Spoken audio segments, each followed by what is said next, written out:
4 роки без батьківщини. 3 травня 2014 року Мустафу Джемілєва окупанти не пустили до Криму. Його на адмінкордоні в Армянську зупинили російські прикордонники. Зустрічати свого національного лідера на контрольно-пропускному пункті зібралися тисячі кримських татар. Люди були готові провести його через кордони силовиків.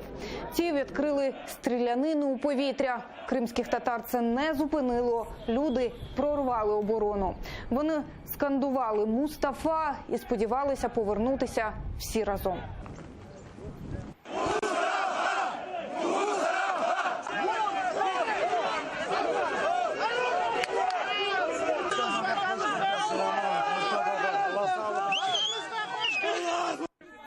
Незважаючи на все це, окупанти зачитують Мустафі Джемілєву рішення про заборону на в'їзд до Криму на 5 років.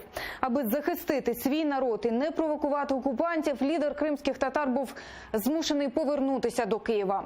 Мустафу Джемілєва, персону нон-грата в Криму, оголосили за його незгоду з анексією півострова і небажання йти на угоду зі окупантами.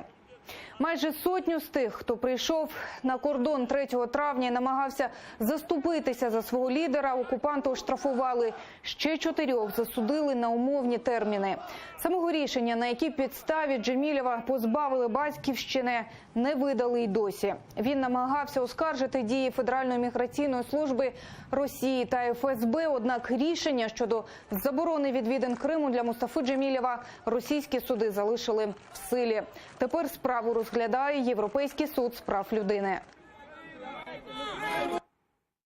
Прошли 2 инстанции, решение вступило в законную силу. В России производство закончено с точки зрения обжалования. Дело ушло в ЕСПЧ,